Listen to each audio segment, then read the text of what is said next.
전자개표기에 상당히 혼표 문제가 굉장히 중요하죠. 혼표란 것이 혼합표라고 이렇게 보면 되는 거죠. 막 섞여가지고 안 가야 될 때 들어간 거. 말씀 좀 해주시죠. 그 혼표가 나오는 이유는 해킹에서 나옵니다.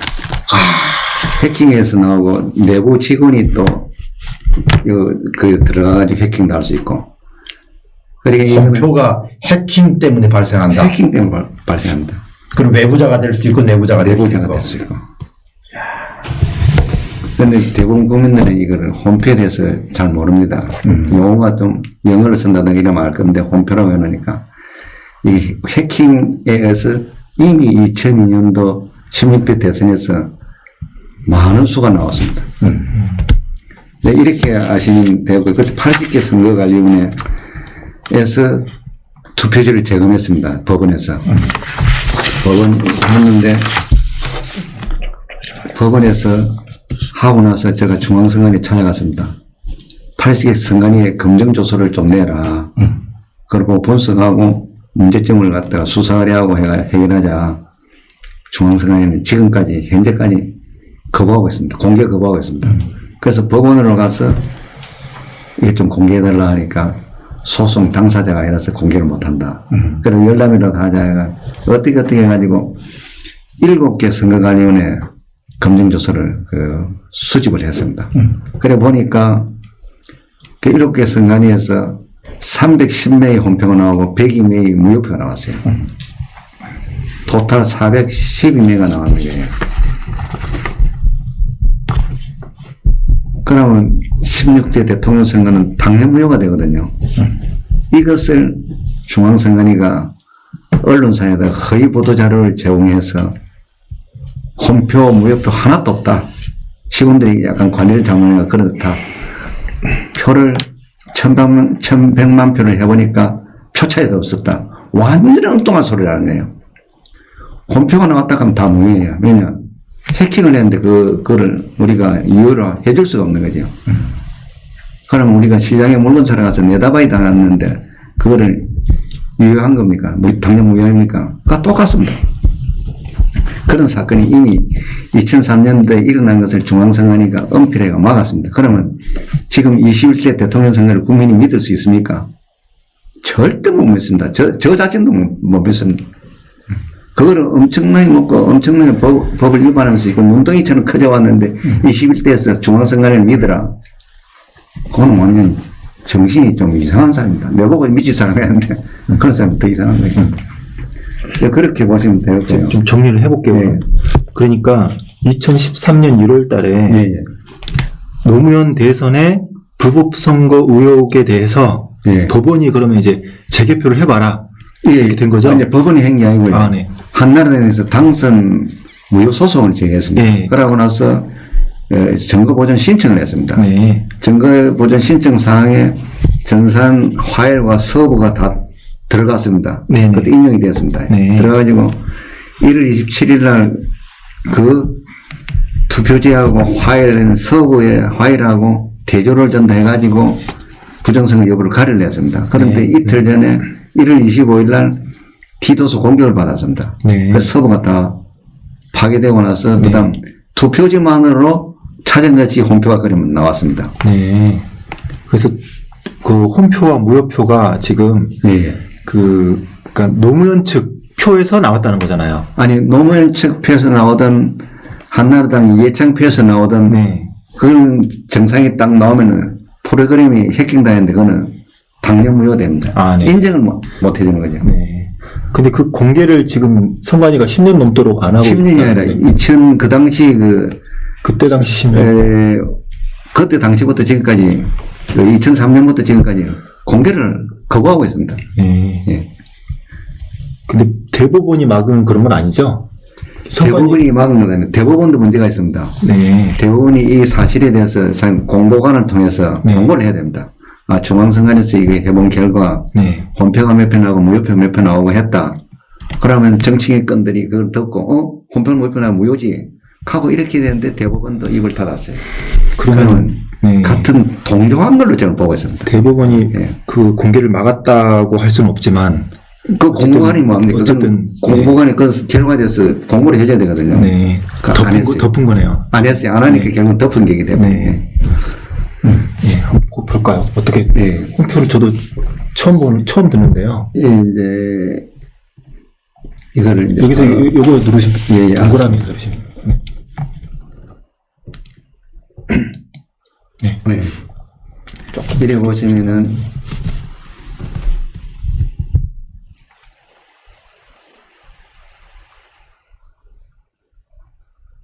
많이 나왔구나. 예, 나왔지요. 이제 제가 설명을 드릴게요. 노원구에서는 그 개표장에서 확정된 수 있잖아요. 만약에 20만 표라 하면은 20만 84표가 나왔습니다.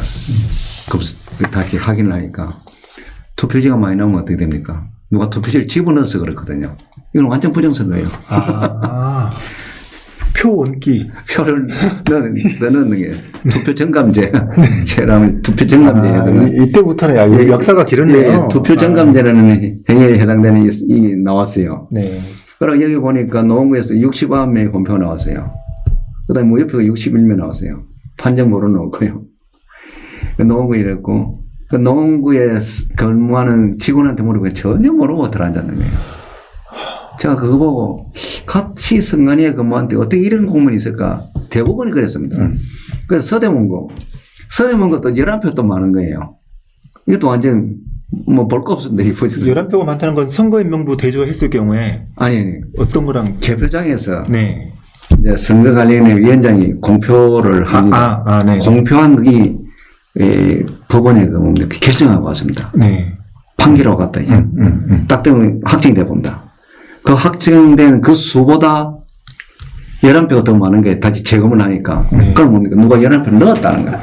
그럼 뭡니까 볼 거 없이 그는 모인 거야. 자, 그러면 집계를 했을 때 집계를 한 다음에 집계하기 전에 넣었겠네요, 그럼? 아니 언제 이걸 더 공표를 했는데 저래 나오니까 그 당시 개표 관리가 그건 엉망이네요, 그럼. 엉망이라고 봐요. 볼 수도 있고 안 그러면 딴 사람들이 그 투표지를 바꿔치기 하면서 범죄들이 더 많이 넣을 수도 있고 저는 여러 가지 경우의 수가 나올 수가 있습니다. 그러나 일단 이렇게 하게 되면 전부 다 무효. 표가 많은데 그 선거인 수는 보다 더 많은 표가 나왔는 거예요. 투표한 사람들 숫자보다. 이건 말도 안 되는 거다. 그 다음에 홈표가 또 77명 나오고 무효표가 9명 나왔습니다. 부평구를 가보면 부평구는 또 투표지가 적습니다. 적은 거는 적을 수가 있습니다. 적은 거는 문제가 안 됩니다. 문제가 안 되는데 또 홈표가 많이 나왔어요. 101명 나왔어요. 그 다음에 여기 무효표가 16명 나오고 판정 모르고 2명 나오고 이제 어느 표인지 모르겠다는 표. 그 다음 의정부는 보니까 이 정감이 변동이 없습니다. 여기는 개표 관리가 제대로 됐는데 보니까 정확하게 했는 거예요. 그 다음에 홈표가 35명 나오고 무효표가 8명 나오고 그 다음 안성시를 보니까 안성시는 그때 개표할 때 문제가 많이 생겼습니다. 홈표 나와가지고 소동이 벌어진대요. 그런데 여기는 16표가 적어요. 확정수보다. 그런데 홈표가 25명 나오고 무효표가 4명 나오고 또 공주시는 확정수보다 1명 적고 그 다음 홈표가 3명 나오고 무효표가 4명 나오고 판정물이 1명 나오고 철원구는 또 한 표가 많아요. 확정수보다. 그런데 철원구에는 전부 다 안 나와요. 홈표도 안 나오고 무효표도 안 나오고 판정물도 안 나오고 그렇게 확정수를 따져보니까 3개 선관위는 다 무효예요. 표가 더 많이 나왔으니까. 그 다음에 한 표가 더 나와도 예. 감매된 거는 상관이 없습니다. 적어진 거는. 그런데 홈표가 토탈 7개 선관위에 310명이 나왔어요. 그 다음 무효표가 100명이 나오고 토탈 412명이 나왔습니다. 이게 어마어마하게 나온 거예요. 어마어마하게 나왔습니다. 이 내용은 제가 아까 설명한 내용입니다. 밑에 내용은. 설명한 내용이고, 그 다음에 이 상황을 그때 이제 2003년 1월 27일이거든요. 1월 28일 날 이제 보도 방영이 됩니다. 그 내용을 제가 알려드릴게요. 그 내용을 또 보시면은 97페이지로 가시죠. 97페이지로 네, 여기 누르시고 97을 그냥 누르시면 되는 것 같아요. 이거 한번 누르고, 97 하고 엔터. 엔터. 회전합니다. 이렇게, 요거. 이제 2003년 1월 27일 선거 소식이 나옵니다. 이래 보시면은, 이래 나옵니다. 중앙선관위는 전자개표기로부터 홈표와 모의표가 다량 발생했음에도 후보자 간 홈표가 없었음이 입증됨에 따라 라는 보도자료를 허위로 공문서를 작성, 행사하여 허위 주장하면서 언론사에 제공한 것입니다. 국가기관인 중앙선관위가 도저히 있을 수 없는 허위 공문서 작성 및 행사의 죄를 함부로 범하며 국민을 철저히 속이는 부당 위법한 직무수행을 해오고 있는 것입니다. 잠깐만요. 정리해 볼게요. 그러니까 선관위가 예. 그러니까 무더기 홈표 그리고 무효표가 발견됐는데 예. 그런 사실이 없다고 어떤 그 자료를 제공해서 그것으로 인해서 허위 보도가 된 거죠. 예, 허위 보도 자료를 제공해서 그러니까 허위 보도가 됩니다. 그렇죠. 그러니까 거짓 자료를 제공하니까 그 자료를 가지고 보도를 하니까 그 방송사에서는 원하든 원치 않든 허위로 다 허위 방송을 해버렸습니다. 허위 방송을 하게 되는 거거든요. 네, 알겠습니다. 그 내용을 볼까요? 줄거진가 한번 보세요. 16대 대통령 선거 투표지 재검표와 관련하여 지난 12월 10일 실시된 대통령 선거에 대하여 한나라당이 제기한 당선 무효 소송과 관련하여 대법원에서 전국 80개 구시군 투표지 1104만 9,311매 총 투표지의 44.58%를 재검표한 결과 개표기를 사용하여 분류한 투표지에서는 후보자 간 홈표가 없었음이 입증됨에 따라 그동안 개표기 사용에 대하여 일부 가지고 있던 개표기 조작설에 대한 의구심을 깨끗이 해소시키는 계기가 되었습니다. 다만 제가 이걸 보고 제가 북한에 사는 줄 알았어요. 참 뻔뻔하네. 완전히 황당무계한 허위보도 자료제가 국민을 철저히 속였는 거예요. 네, 이해가시죠? 아니, 그럼 법원에서 가만히 놔둬요? 법원에서 또 어떻게 하냐? 네. 야, 선관위 너무 말 맞다. 그리고 법원에서 1,100만 표에 대해서 자기들이 법원에 나온 재검표 결과가 나오면 홈표가 몇 표였고 어떻게 다 사실은 공보관이 공고를 해줘야 되는 것입니다. 네. 대부분이 안 했어요. 이제 이렇게 됐습니다. 됐고 이제 또 넘어갈까요? 이제 그렇게 97회까지 넘어왔습니다. 네. 그 다음 102 조금. 네. 조금만 돌려 내리면 될 것 같은데, 조금만. 조금만 내려. 네네네. 몇 분만 굴리면 될 것 같아요. 조금 위로, 조금만 위로. 105점. 네.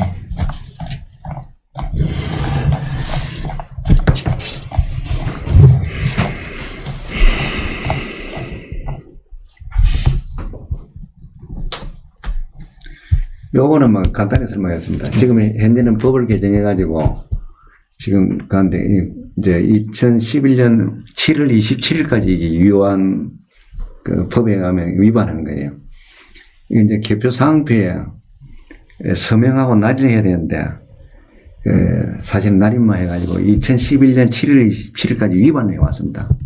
개표 사항표는 뭐가 하면은 투표소 단위로 후보자별 득표 사항을 기록한 용지입니다. 기록한 그 개표 결과표인데 요거 이제 이게 서명적 날인이라는 것을 뭐가 하면은 많은 사람들이 집을 사고 팔 적에 매수 매도자가 그 계약서에 서명도 하고 날인해야만이 그 계약서가 유효합니다. 개표 사항표도 똑같습니다. 그런데 개표 사항표에는 날인만 했습니다. 그러니까 전국 개표 사항표가 다 사실상 무효가 된 건데, 무효가 됐죠. 돼가지고, 이렇게 보시면 그에 대한. 정리 좀 해볼게요. 제가 지금 이해하는 게 맞는지 모르겠는데, 선관위 위원이 그 개표상표에 서명을 하고 예. 도장 찍는 그 날인도 해야 되는데 예. 서명은 안 하고 날인만 찍었다. 예. 그래서 의원 당선이 무효가 됐다고요? 예, 무효. 실제로 무효가 됐다고요? 실제로 무효를 시켜야 하는데 무효를 안 시켰어요. 무효를 시켜야 되는 예. 정도의 큰 사건인데 결과적으로 무효를 안 시켰고. 시켰어요. 근데 한번 들어볼게요. 왜 그랬는지 이해가 안 되는데. 제가 노조위원장 때 이제 한글로 그막 여기 서명전 날인 있잖아요. 네. 이런 게 있으면은 한글로 서명과 날인이라면 서명하고 두 개 다 해야 되는 거 아닙니까? 네. 엔드 서명 엔드 날인 이래야만 다 되는데 이 점을 찍어 놓으니까 중앙선관위에서 어떻게 해석하느냐? 이 판례나 이런 원칙들을 해석을 안 하고 서명 또는 날인으로 해석하는 거예요. 근데 내가 아니다. 이건 서명 또는이 아니고 서명도 하고 날인도 해야 된다. 제가 그때도 질문하니까 저 노조위원장은 일일이 이상한 사람이라고 저는 법대로 지키고 제대로 하자는 뜻에서 했는데 정확성을 기하면서 하자는데 그렇게 해가지고 또 해프닝이 벌어지고 또 옥신각신했죠. 그래서 제가 되게 억울했죠 그때. 나는 진짜 힘들어가지고 판례를 찾아가지고 하고 다 했는데 원칙이 있거든 저는 이 민법에 이런 거 해석해놨어요. 점 뭐다는 거. 그래서 우리가 어릴 때 수학 시간에 이 점은 뭡니까? 곱하기 아닙니까? 엔드거든요. 이것만 알아도 될 것을 그래 우기고 이래가지고 그 사람들은 학교 다니면서 공부를 못 했는 것 같아요. 그 사무총장이. 그러니까 이게 그 개표 현장에서 예. 일부러 특정 후보를 떨어뜨리려거나 선거를 무효화시키려고 의도적으로 한 그런 게 전혀 아니고 그런 건 아니고 그냥 생각이 없어서 네, 전국적으로 실력이 없어가지고 전국적으로 그랬는 거예요. 그래가지고 노조위원장이라니까 뭐라도 무시하고 그랬는데 여기 이제 그 대법원에서 이제 판결했어요. 서명점 날인은 서명민 날인 또는 김영민 날인 동시에 요구하는 법문에 서명 또는 날인, 서명 날인 또는 김영 날인을 규정하고 있고 중개업자에게 계약서 또는 확인 설명서, 거래 계약서 등의 서명 또는 날인을 요구하는 것은 중개한 거래의 내용의 중개를 한 중개업자를 명확히 하여 둠으로써 중개와 관련하여 장래의 분쟁을 방지하고 만일 중개와 관련된 분쟁이 발생한 경우에 중개계약의 책임 소재를 밝힌 데 있으므로 하면서 나중에 결론이 뭐가 하면 서명점 날인은 서명과 날인을 다 해야 된다. 결론으로? 예, 결론 그게 났습니다. 이제 자필로 서명하고 등록된 인장을 날인을 함으로써 직접성과 공식성을 확보하는 데 있다. 이렇게 결정이 났는 거예요. 이걸 중앙선관위에 제가 함에도 불구하고 중앙선관위는 노조위원장은 완전히 역적이 나쁜 놈이 제가 월등히 네, 그렇게 되었습니다. 그러니까 일반적인 어떤 전세 월세 계약할 때도 자연스럽게 당연히 이름 서명점 날이나 공약을 찍어도 서명점 날이나 안 하면 무효다고 방송에도 많이 나왔답니까? 이게 그렇게 어떻게 보면 그냥 작은 해프닝일 수도 있는데 이게 도장만 찍은 것으로 줘버리면 앞으로 또 위조가 되는 문제의 소지가 후보자 결정이 당선인 결정이 무효 행위를 해버리는 거예요. 중요 서류에 무효 행위를 해버리는 거예요. 이제 이해가시죠?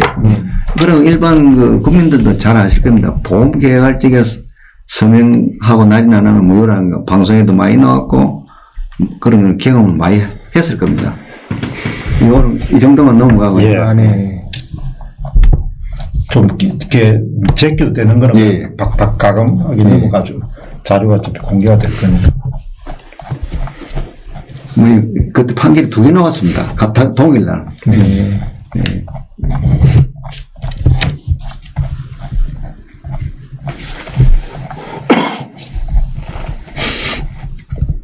근데 개표상표 나옵니다. 이거 4번을 2개 붙였습니다. 한번 보시면 이해가 갈 겁니다. 이게 이제 성남시 분당구를 보궐선거에서 제가 이재진 직가원장이 출마를 했습니다. 그러니까 정보 공개를 받아가지고 봤어요. 그때도 서명점 날인 해라고 할매도 불구하고 이곳이 날이 맞다. 그 선관위 위원장이 판사인데 날인만 하는 거예요. 법령집을 보여줌에도 불구하고 날인만 하는 거예요. 판사들이 이렇습니다. 기가 막힌다니까요. 요 같은 내용 2장을 제가 첨부해놨습니다. 이제 이해가시죠? 이제 여기 지금 화면을 보고 계신 국민들께서도 이해가 가실 겁니다. 근데 이게 어떻게 보면 별게 아닌 거라고 볼 수도 있는데 어떻게 보면 이게 나중에라도 또 조작이 될 수도 있는 부분이잖아요. 최종 본인이 진짜로 찍은 건지를 알 수가 없으니까. 서명한 날인 해줘야 네, 진짜로 본인이 효력을 발생하는 거예요. 그렇죠. 네. 예. 그리고 아까 직접성과 공식성을 확보하기 위해서 해야 돼요. 네, 이것이 정당하게 됐다는 걸 확보하기 위해서 한 건데. 네. 이제 이해가시죠? 네, 네. 네, 13호입니다. 13호는 아까 봤습니다. 네. 이거 뭐가 조문이 공직선거법 178조는 개표 진행입니다. 개표장에서 위원들이 어떻게 개표를 진행하고 끝을 내야 된다. 공표를 해야 된다는 그 내용을 넣었습니다. 그리고 그 다음에 이거 부치고죠. 네. 아까 부치고죠 제가 아주 중요한. 설명을 했죠. 아주 중요한 조문입니다. 부치고죠 했고. 잠깐만요. 근데 예, 이 부분은 아까 어떤 거예요? 그러니까 저는 미리 좀 설명을 좀 들었는데 예, 예. 이 공직선거법에 예, 예. 그 오전은 전자개표기 사용을 못 한다는 어떤 그 내용인데 예. 또 약간 모순된 내용이 좀 있다고 99조 부분을 그거 한번 잠깐만 예, 그거 설명할게요. 네, 그거 좀 중요할 것 같아가지고 이 규칙 99조 네. 이것이 178조의 네네 178조 규칙입니다. 네. 규칙인데 이것이 저희들이 이제 이거 위반이라고 계속 투쟁을 하니까 이게 못 네. 견뎌가지고 네. 이제 이 규칙에 있는 요상 사망 네네 92년에는 개표에 있어서 투표지를 유무효별로 또는 후보자별로 구분하거나 계산에 필요한 기계장치 또는 전산조직을 이용할 수 있다. 네. 구분됐거든요. 기계장치를 네. 하든가 전산조직을 하든가 이용할 수 있다. 이용규정이에요. 결국은 사용규정이라도 할 수 있는데 요 규칙의 사망을 178조로 네. 가져갔습니다. 네. 지금 여기는 안 나와 있습니다. 여기는 옛날 그대로 개정돼 가지고 조문으로 들어갔어요. 네. 조문 들어가면 어떤 문제가 생기느냐. 여기 이제 기계장치 같은 문제가 생깁니다. 네. 전산 조직이면은 이용할 수 있다니까 전산 조직이면 아무 때나 이용하면 어떻게 됩니까? 이거는 임의 규정이거든요. 네네. 그런데 대통령을 뽑고 국회를 뽑는데 아무 전산 조직을 이용하면 큰일 나지요. 그렇죠. 해킹 당하기 좋은 무슨 아주 허물허물하는 장비를 만들어 놓고 서면 큰일 나쁘니까 그렇게 아까 부치고조 있잖아요. 네. 부치고조의 전산 조직이면 부치고조의 규정에 따라야 되는 거예요. 따라야 되는데 해석을 어떻게 하냐. 이제 선관위가 부정선거를 했으니까 이제 억지로 되는 거예요. 전산조직이면 부치고조로 가야지 가면 아 필요 없다. 여기 이것만 가지고도 사용할 수 있다 이러는 거예요. 말도 안 되는 해석. 빠져나갈 구멍을 하나 만들어 놓은 거네요. 만들었는데 이게 그래도 못 빠져나가는 거예요. 네. 당연히 전산조직이면 전산조직에 관련된 그 작성이라든가 사용 그 제작 이런 규정에 따라 가지고 사용해야 되는데 이거 가지고 할 수 있다 억지를 되는 거예요. 네. 판사도 이것만 보고 할 수 있다고 억지를 되는 거예요. 만약에 부치고조 서로 경합이 될 적에 부치고조를 보면 오 부치고조를 따라야 되는데 이래 네. 해야 되는데 판사는 부치고조를 생각을 안 하고 이렇게 하는 거예요. 있다고 함에도 불구하고 판사까지 엉터리 해석을 하고 있는 거예요. 아니 그러면 하나의 그 공직선거관리법에 예. 뭐 법이고 규칙이고 예. 하긴 한데 같은 그 내용 안에 하나는 쓰지 마라. 하나는 써도 된다. 이런 모순된 내용이 두 가지가 지금 있는 거네요. 아니, 그래 모순내는 건 아닌데, 네. 전산조직을 이용할 수 있다면 전산조직에 관한 개표 있잖아요. 네. 개표 규정에 가면 이걸 어떤 성에 서고 어떤 그 목적으로 선다니 명확히 나와 있거든요. 네. 그 규정에 따라가 그 규정에 착실히 서야 나중에 공정성이나 이런 데 문제가 생기는 거예요. 네. 그런데 이렇게 전산조직을 이용할 수 있다? 임의 규정이에요. 네. 이것은 이거 가지고 사용한다. 그 말도 안 되는 걸 말하고. 어쨌든 문제가 생기면 예. 이걸 핑계 대고 있다. 예, 예. 네. 네, 그런 취지예요. 네, 그러니까 알겠습니다. 지금 이 법률 개정하는데 대전에 박성효 전에 20대 국회의원 박성효 국회의원이 이 개정 입법하는데 관여한 거라고 했어요. 그래가지고 우리 회원이 확인해 보니까 자기는 몰랐다. 선관위가 해줄라는 거 했다. 근데 선관위가 굉장히 겁이 났단 말이죠. 그게 드러났어요. 그러니까 국회의원들이 해줄라는 선관위 해줄라는 대로 해줬는 거예요. 이제 법이 계약됐죠, 사실은. 네. 사실은 그때 법을 제대로 한다면은 기계장치 또는 전산조직을 이용할 수 있다. 그러나 전산적인 경우에는 공직선거법 부치고조에 철저히 이행해 따라야 된다. 이래 놔야 되는데 이렇게 놔는 거예요. 그러니까 이게 하여튼 입법 뭡니까? 입법 부작위가 아니고 입법 위반을 했는데 입법 위반을 저질러버렸어요.